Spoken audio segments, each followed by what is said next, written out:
Assalamualaikum warahmatullahi wabarakatuh. Anak-anak ibu yang soleh dan soleha kelas 1 sampai kelas 6 SDN 039 Tegalega.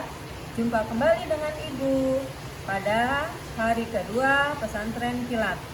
Kali ini ibu akan memberikan sejarah kisah teladan Nabi Muhammad SAW. Dengarkan dan simak baik-baik ya. Nah, sebelum kelahiran Nabi Muhammad SAW, ceritanya seperti ini. Sebelum Nabi Muhammad SAW dilahirkan, dahulu bangsa Arab disebut dengan bangsa jahiliyah. Apakah bangsa jahiliyah tersebut, anak-anak? Pasti sudah tahu ya, bangsa jahiliyah itu adalah bangsa yang bodoh. Kenapa disebut bangsa yang bodoh? Bangsa Arab jahiliyah menyembah berhala pada waktu itu. Suka berjudi, mabuk-mabukan. Mereka sangat kejam, mereka merampok dan membunuh. Nah, pada saat itu ada peristiwa besar. Ada Raja Abraha dengan pasukannya menyerang kota Mekah.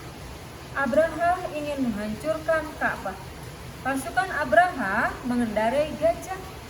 Allah mengirim burung ababil yang sangat banyak di langit kota Mekah.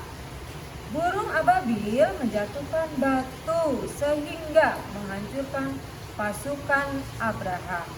Nah, peristiwa itu disebut tahun gajah.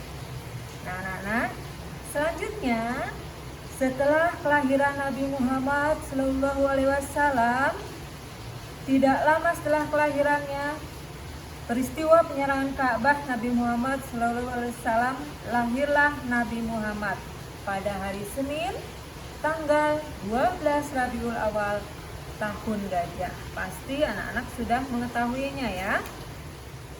Ibu Nabi Muhammad SAW bernama Aminah, sedangkan ayahnya bernama Abdullah.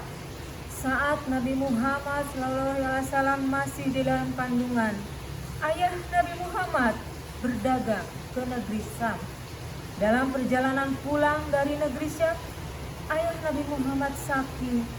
Ayah Nabi Muhammad SAW kemudian wafat di kota Yatsrib. Nabi Muhammad lahir dalam keadaan yatim. Nama Muhammad diberikan oleh siapa, anak-anak? Yaitu oleh kakeknya, kakek Nabi Muhammad yang bernama Abdul Muthalib. Muhammad artinya adalah orang yang terpuji.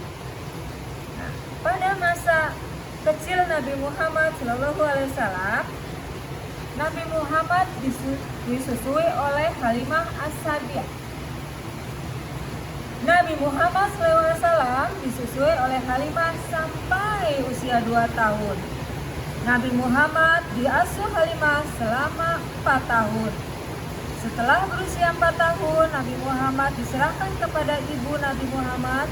Mulai saat itu, Nabi Muhammad SAW berada dalam bimbingan ibu Nabi Muhammad SAW pada usia 6 tahun.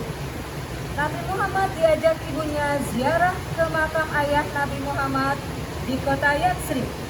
Sepulang dari ziarah di Yatsrib, ibu Nabi Muhammad sakit dan kemudian wafat. Ibu Nabi Muhammad SAW dimakamkan di Abwa. Nah, selanjutnya Nabi Muhammad SAW kemudian diasuh oleh kakeknya selama 2 tahun. Ketika usia Nabi Muhammad SAW hampir 8 tahun, kakek Nabi Muhammad pun wafat. Nah, pada masa remaja Nabi Muhammad hingga diangkat menjadi Rasul. Bagaimana kisahnya, anak-anak?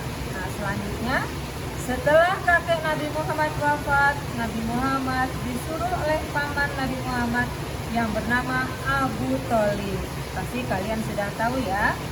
Ketika dalam asuhan Abu Thalib, Nabi Muhammad SAW menunjukkan sifat yang baik.